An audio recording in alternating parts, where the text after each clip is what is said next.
disais que l'étude statique était nécessaire, mais insuffisante, car c'est bien en effet le déséquilibre du pied pendant la course, et lui seul, qu'il importe de prendre en compte pour choisir vos chaussures. Voyons tout d'abord ce que fait le pied normal. La prise de contact au sol se fait de cette manière, par le bord postérieur et externe du talon.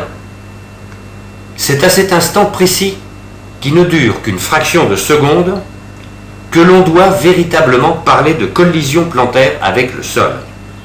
Le choc est bref, mais d'une extrême violence, puisqu'il atteint environ 3 fois le poids du sujet, c'est-à-dire à peu près 240 kg pour un adulte de 80 kg.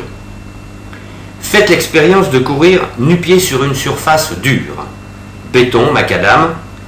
Vous ressentirez durement l'onde de choc qui se propage jusqu'à la nuque et vous ne résisterez pas très longtemps.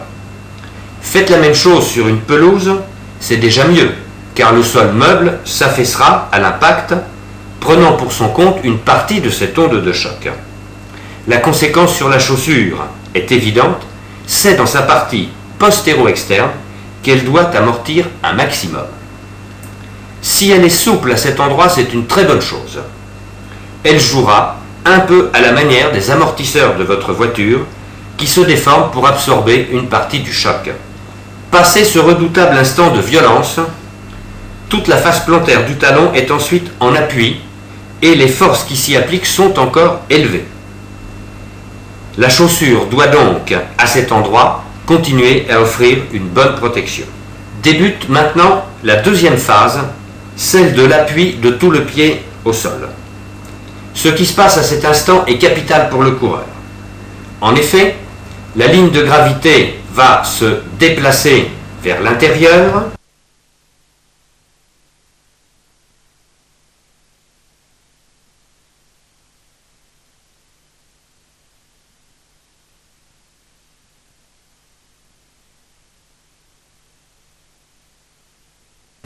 et les forces s'appliquent alors sur la partie interne de la semelle intercalaire, qui doit pouvoir maintenant offrir une bonne résistance à cette pression qui tend à l'écraser.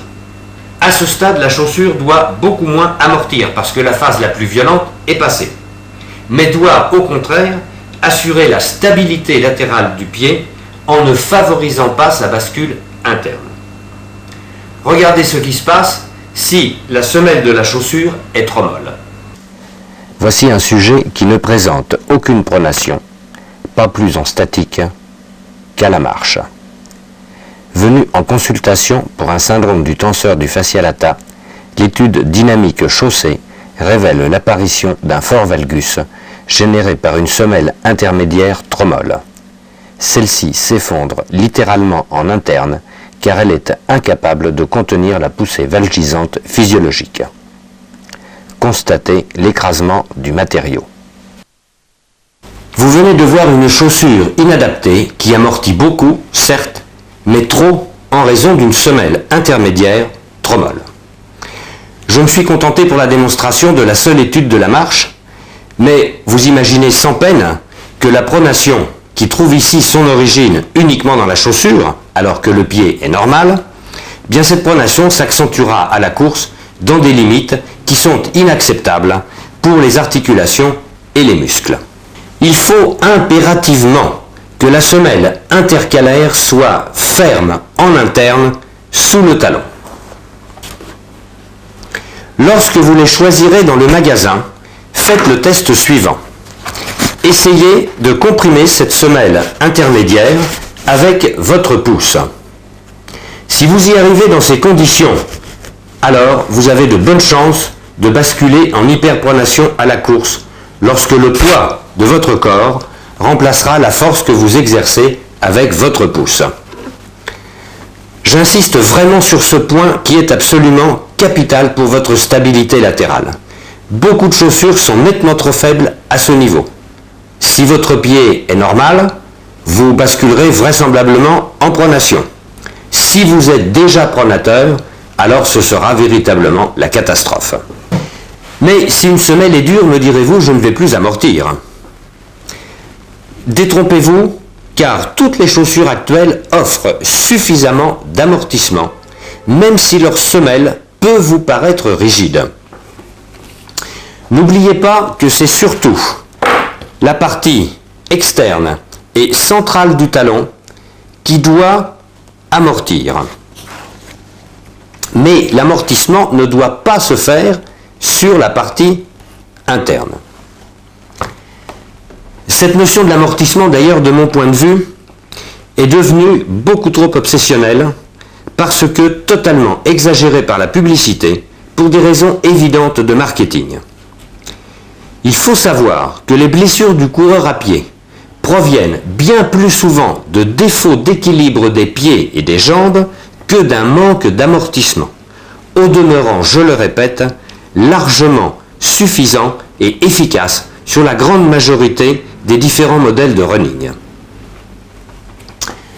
Nous venons de le voir, si l'amortissement est excessif, et j'insiste encore sur cette notion, il conduit irrémédiablement à déséquilibrer l'arrière-pied en pronation. Or, la pronation est bien plus dangereuse pour vos articulations et vos tendons qu'un manque d'amorti. Que l'on se comprenne bien, je ne dis pas qu'il ne faut pas amortir du tout, mais comme dans tout domaine, l'excès est néfaste. Mon grand conseil en la matière sera donc: amortissez peut-être un peu moins, mais surtout stabilisez votre arrière-pied. Nous avons beaucoup parlé de pronation, d'hyperpronation, de stabilité latérale, d'amortissement. Je vous propose maintenant, pour fixer les idées, de revoir toutes ces notions qui vous paraissent peut-être un petit peu complexes, de revoir ces notions donc dans leur réalité, à travers ce reportage que j'ai réalisé il y a quelque temps déjà, et j'ai présenté ce film aux entretiens de Bichat lors des journées de podologie en 1996, pour justement attirer l'attention des podologues sur la fréquence de l'hyperpronation du coureur de fond. Avant de démarrer cette projection, juste une remarque. Je voudrais vous rappeler que le terme de valgus, que j'utilise fréquemment dans le reportage en question, est synonyme de pronation. Regardez.